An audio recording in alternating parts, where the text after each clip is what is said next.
Vamos mostrar uma ilustração bem simples que mostra por que o teorema fundamental do cálculo funciona. Vamos lembrar o teorema fundamental. O que é que diz ele? Se você considera uma função, essa curva vermelha, por exemplo, e a derivada dela,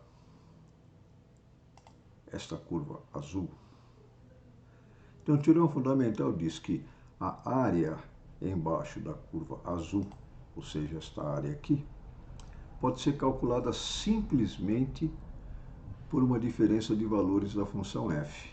Ou seja, na notação da integral, o teorema fundamental diz o seguinte: a integral da derivada em um certo intervalo, no nosso caso aqui de 2 a 10, o valor desta área, portanto, pode ser calculada simplesmente tomando o valor da função original no ponto final, menos o valor da função no ponto inicial.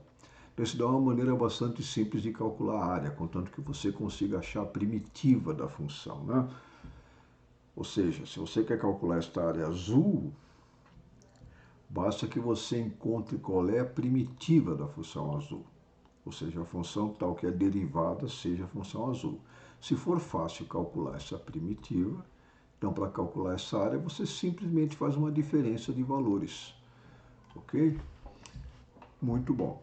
Por que ele funciona? Nós vamos fazer uma ilustração bastante interessante. No final vai ficar óbvio que isso tem que acontecer. Ok? Então vamos começar do começo. Vamos lembrar o que significa a derivada da função. Então, tem uma função f, vamos escolher um ponto sobre essa função e tirar uma tangente. A derivada mede simplesmente a inclinação dessa tangente. Então, eu posso traçar o gráfico da derivada, marcando qual é a inclinação da tangente para cada valor de x. Esse pontinho vermelho aqui embaixo vai percorrer o gráfico, vai montar, vai construir o gráfico da derivada da função f. Ok? Bom, e uma tangente? O que é uma tangente? Vamos lembrar que a tangente é o limite de uma secante, né? Para você construir uma tangente, você faz o seguinte: você pega um outro ponto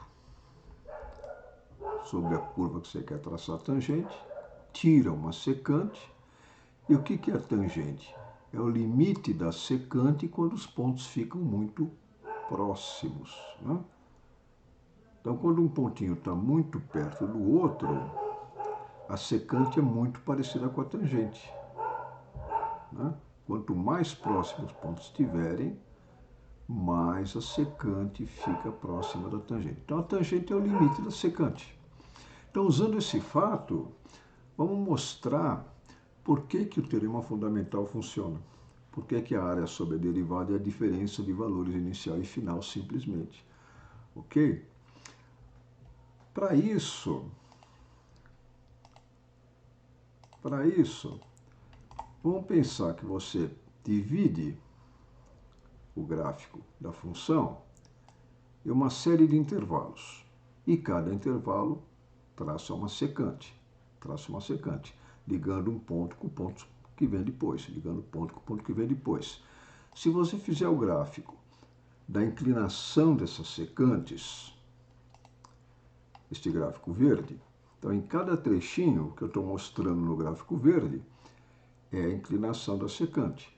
É óbvio que, como a tangente é o limite da secante quando os pontos ficam muito próximos, à medida que eu vou aumentando o número de pontos, o gráfico da inclinação das secantes tende ao gráfico da derivada da função f, que é aquela curva azul que a gente construiu agora há pouco. Não é verdade? Está claro aqui. Agora, por que esta área, então, por que a área embaixo da derivada é simplesmente a diferença de valores? Basta que você comece essa construção do começo e ver o que acontece quando você calcula a área debaixo da inclinação da secante. Então vamos começar com apenas o ponto inicial e o ponto final. Tira uma secante só. Calcula a inclinação dessa secante e mostra nesse gráfico verde aqui embaixo, ok? O gráfico verde vai mostrar a inclinação da secante, ok? Agora a pergunta é o seguinte, qual é a área embaixo desse gráfico verde? Quanto que é essa área verde aqui? Olha, isso aqui é um retângulo. Então, a área desse retângulo é simplesmente a base multiplicado pela altura, né? Base pela altura. Está aqui o cálculo. Se você calcular a área verde, a base é o tamanho do intervalo, portanto é 10 menos 2, e a altura do gráfico verde, por definição, né? Do jeito que nós fizemos o gráfico, a altura, o valor do gráfico verde, a altura desse retângulo, é a inclinação da secante.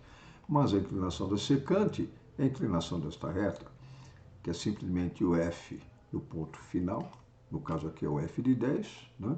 Menos o f no ponto inicial, que é o f de 2, okay? Dividido pelo 10 menos 2. É o famoso ΔY dividido pelo ΔX. Vai dar a inclinação da secante. Então, se você calcular a área desse retângulo, multiplica a base vezes a altura, o tamanho do intervalo corta, e a área desse retângulo é simplesmente o f de 10 menos o f de 2. Basta fazer a diferença entre esses dois valores que você tem a área desse retângulo. E se você tiver um ponto a mais, vamos aumentar o número de pontos, né? O número de pontos. A área verde é f de 10 menos f de 2. Vamos guardar essa forma que agora eu vou aplicar isso em todos os retângulos que vão aparecer quando eu dividir essa curva em um monte de secantes, né? Então, a área deste retângulo, como a altura dele é a inclinação dessa secante, a área desse retângulo é simplesmente o f de 10 menos o f de 2.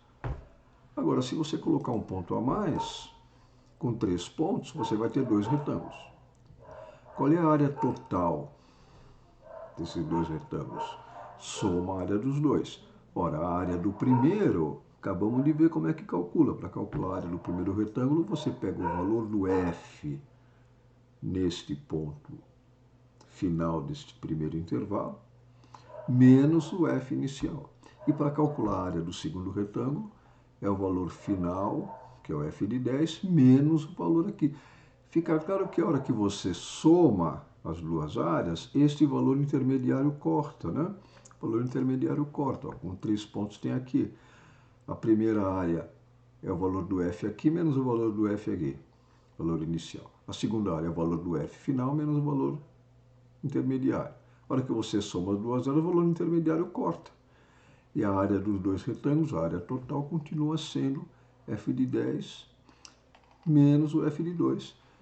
Olha, é fácil ver que isso funciona para qualquer número de retângulos que você tiver. Se você aumenta, vamos colocar um ponto a mais. Agora eu tenho 3 retângulos.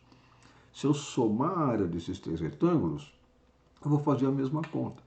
A área do primeiro retângulo é este valor intermediário menos esse. A área do segundo retângulo é este valor menos esse. E a área do último é esse menos esse. A hora que você soma os 3, corta o valor intermediário. E a área dos 3 retângulos continua dando f de 10 menos f de 2. Isso é verdade quando você tem n pontos, né? Qualquer número de retângulos que você tiver, a hora que você soma todas essas áreas, o valor intermediário corta. E a área total é simplesmente o f de 10 menos o f de 2. Ora, mas, então, já dá para entender por que o teorema fundamental funciona. Porque à medida que você aumenta o número de pontos,